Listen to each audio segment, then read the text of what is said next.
Part 2 of my comic reviews. I'm sorry, I usually like to try and get this in one, but talking about Grant Morrison, there's no just like short explanation of what Grant Morrison is doing.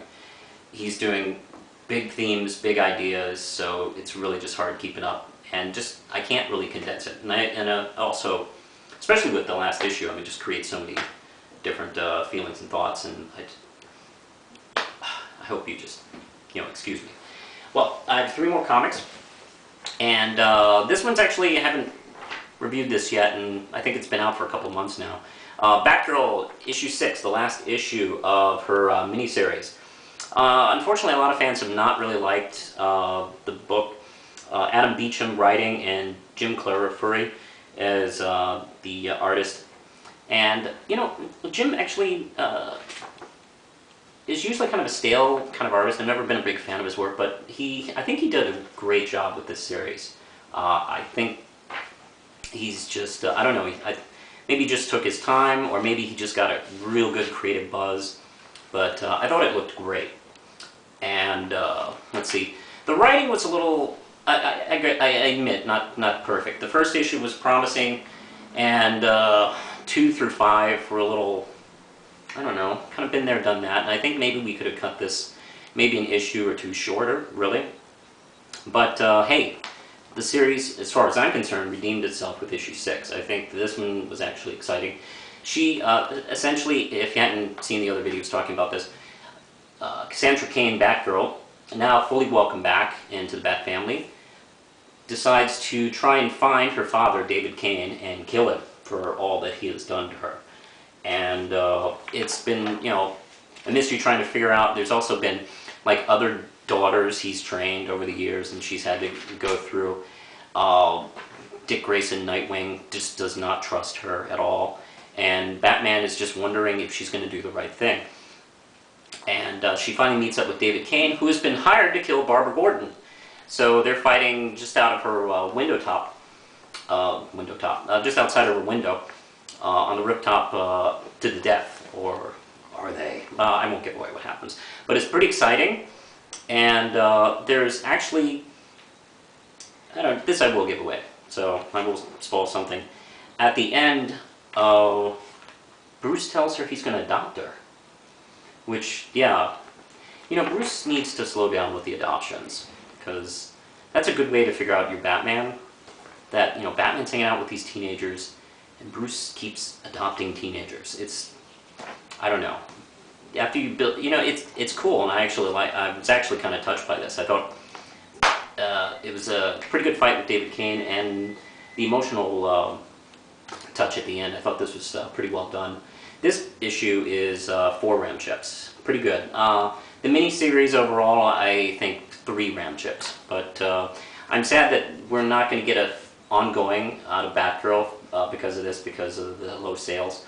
Which is too bad, because I really enjoy this character, and I hope she continues as Batgirl. Maybe not in her own series for the time being, but potentially I'd like to see her back in an ongoing. Anyway. She-Hulk, by the way, I just learned today that she's being canceled, which is pissing me off, because the sales really aren't that bad, and Peter David, and let's see, I can't even begin to try and pronounce this guy. Something Latin is the artist, and he's been turning out a pretty good book, actually, and this is the 3rd part in their storyline with the Lady Liberators in this other country, this other fakey Marvel country, what are we calling it? Marinir? Central Asian country.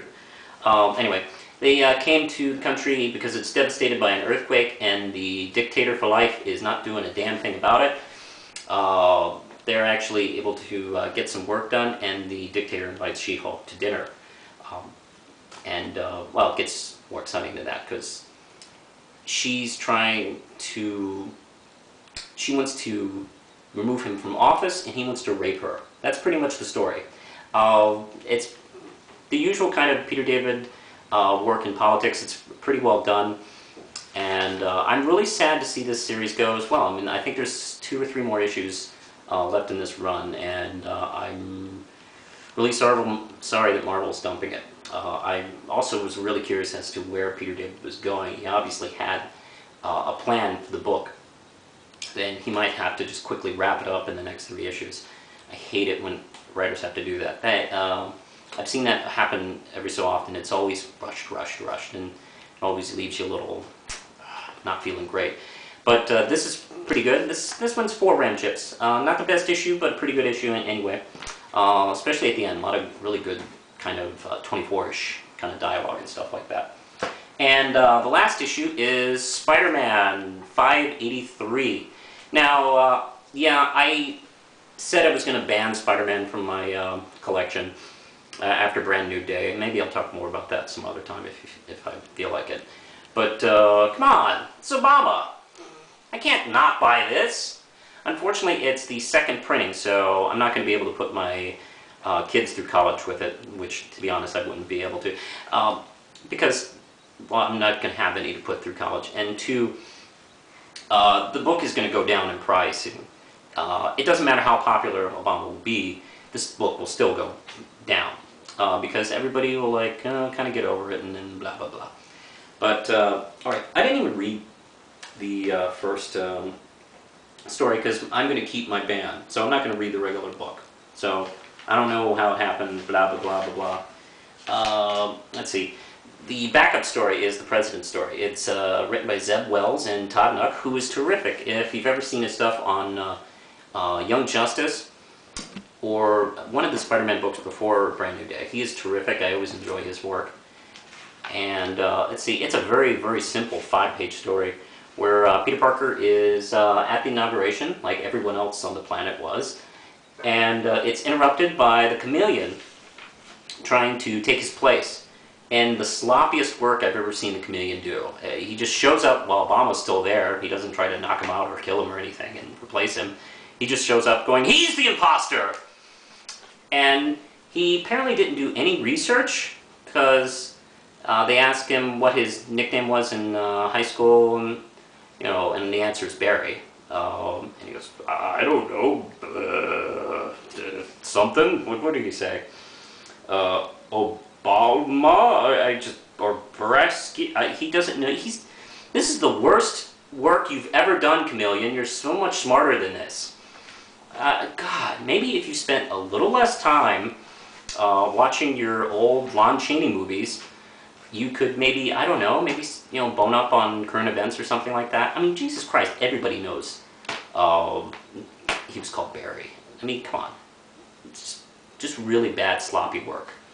Alright, I gotta get it going, but this is okay. It's 3 RAM chips, not bad. I'm still not collecting Spider-Man again after this, but oh well. And Ask the Real Manos, I have a question.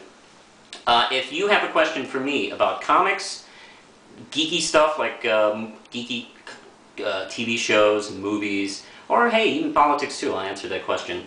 Leave it either here under the video on my main page, or just send me a message and I'll be happy to see if I can answer it during the video. And Dread Pirate 46 asked me, what films are you looking forward to in 2009, and what films of 2008 and 2009 are ripe for riff tracks? First off, riff tracks. Any popular movie is going to be probably riffed. Mike Nelson and crew seem to like poking fun at the most popular movies and really challenging them, and you know, that's just how it goes. So the most popular movies this year will be riff track. As far as movies I'm looking forward to, of course, Watchmen, Public Enemies with Christian Bale and Johnny Depp, directed by Michael Mann. Fuck yeah. Coraline. 9. If you haven't heard about it, check it out. It looks really interesting. The Star Trek movie. I can't believe I'm interested in Star Trek again. And there's one more kind of film I was looking forward to. I can't remember. But, oh, Monsters vs. Aliens looks interesting too.